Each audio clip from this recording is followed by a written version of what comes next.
because it is not the Pakistani army which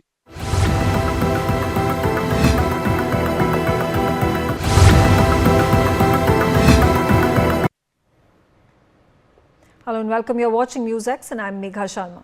The Baloch freedom movement has existed for 76 years since 1948 and at least 4 civil wars have been fought over it. It is estimated that 5,000 people have been killed in the 2000s alone and 1,40,000 have been displaced. While Balochis have their right for self-determination and have the right to stand up to Pakistan Army's atrocities, the same cannot happen by hijacking trains and targeting Pakistan civilians. Visuals have now shown how the Balochistan Liberation Army terrorists halted a train with an explosion, fired at the train from both sides of the mountain and then held hundreds of civilians hostage. The Baloch Baroui tribe Khans of Kalat or Balochis as they are known today were the rulers of Kalat. Being petty chiefs, they reported to the Mughal emperors of Delhi and supplied men-at-arms on demand.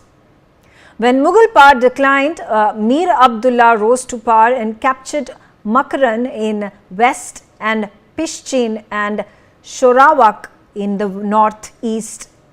The most significant Baloch ruler was Nasir Khan I, who ruled over this kingdom for 44 years. He accompanied Ahmad Shah in his expeditions to Persia and India. The division of Balochistan began in 1877, where Britain and Iran created the Balochistan Agency in 1877. This was a result of the 1876 Treaty of Kalat signed between the British Raj and the Baloch tribes. Robert Groves Sandman, who was the British charge d'affaires who was appointed to deal with the Baloch tribes, the treaty reconciled the warring tribes of the region with their Khan and recognized the direct rule of the British over the Khanate of Kalat. Now, this treaty also acknowledged British Empire as the sole arbitrator between Khan and his Sardars of cases of disputes. Sandman's system of control and tribal pacification was known as Sandmanization that was in effect from 1877 to 1947. He gave financial allowances to tribal chiefs who enforced control and used British military force only when necessary. His policy led to British control in region for many years, but methods were questioned because it favored a few tribal chiefs over others. Under the British rule, Balochistan saw several rulers. Behram Khan was recognized from 1916, Mir Dost Muhammad Khan Baloch, Behram's nephew, in 1920, but in 1928 Reza Shah came into power and the Persian forces started operations against Baloch forces with the help of the British.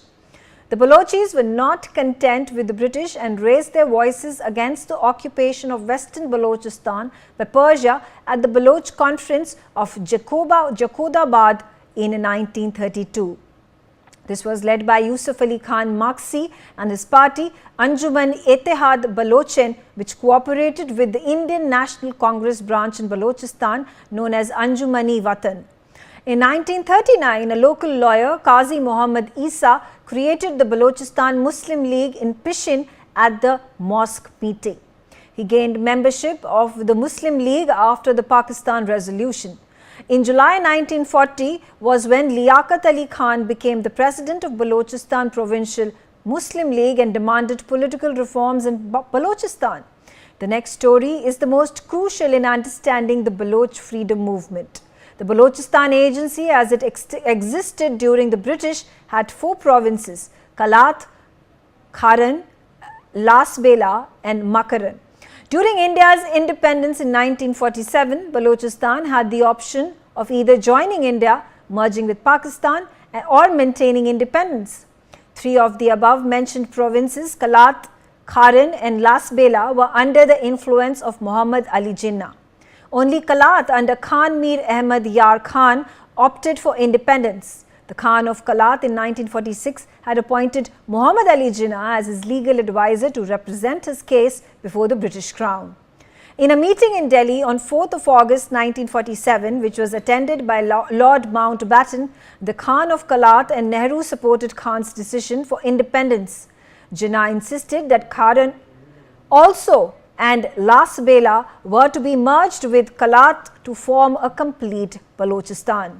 Kalat declared independence on 15th of August 1947. Despite being an independent sovereign state, a British memorandum of September 12 stated that Kalat could not undertake the international responsibilities of an independent state. In a meeting held in October 1947, it was then Jinnah who suspiciously asked Khan to merge Kalat with Pakistan. Khan rejected Jinnah's claim as being betrayed by him and sought support but had to yield. On 26 March, Pakistan Army moved to Baloch coastal region and Khan had to agree to Jinnah's terms. Through Khan of Kalat and to sign the instrument of accession, his brother Prince Abdul Karim led the first armed insurgency against Pakistan in 1948. Though the rebellion was suppressed in no time, it planted the seeds of Baloch nationalism. So after being independent for 226 days, Balochistan was merged into Pakistan, not with the will of the people but by Jinnah's betrayal and Islamabad's military might. This betrayal from 75 years ago and the exploitation of the people and the region's resources remain at the root of the Baloch people's armed resistance. Let's start this conversation. Joining me on the telecast is Professor Madhav Nalapat. Professor Nalapat, today we take this very important and sensitive issue, the sovereignty of Balochistan that the Balochis have been fighting for decades together, but have been unsuccessful in wake of the atrocities that have been meted out by the Pakistani generals for several decades, that has led to the deterioration in the number of Balochis that once existed in 1947. How do the Balochis find a reasonable solution, independence and freedom from Pakistan, to build their own sovereign nation without having to resort to the acts of terror that were witnessed yesterday evening?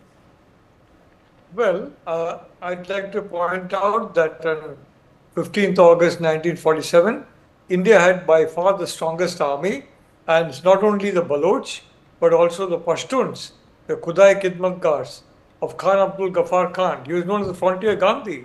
He was very close to the Indian National Congress, and frankly, he was also thrown under the bus. They said, sorry, you have to go with Pakistan. And the same advice was given to the Khan of Kalat. You have to go with Pakistan. You have no other option. And I think, of course, the Prime Minister Nehru acted in a spirit of goodwill, thinking that as a result, there would be good relations with India and Pakistan. But today we are in 2025. Those good relations haven't come yet. The reality is, Megha, that Balochistan is a highly exploited province, and the fruits of the exploitation hardly go to the Baloch people. The Baloch people are suppressed completely by the Pakistan military, and the province is drained of its natural resources, which are now basically going to China. So when the Baloch see this happening, they see their treasure being taken away, literally under their eyes, and they get almost a very measly share of the total. Naturally, they're upset. So in my view, Megha, both in Pashtun and Baloch people, they're very proud people. I think both are going to rise against the state of Pakistan run by the military. And of course, I agree terrorism is a very wrong thing, and we cannot condone any act of terrorism. That is the kidnapping of a train and basically, executing a few people there. I mean, but I don't believe that that's not necessary. I think circumstances are coming to a situation where both in Pashtunistan and in Balochistan, you're going to have freedom movements. And I think these freedom movements, the Baloch and the Pashtuns, they have an overseas community. They are very wealthy. And I think you'll find them well funded. So I think you're going to see a very active freedom movement in Balochistan and in the Pashtun provinces of Pakistan. I think it's going to happen much earlier than any of us dared to predict about 30 years ago. Megha. Amjad Ayub Mirza is also on the telecast with me.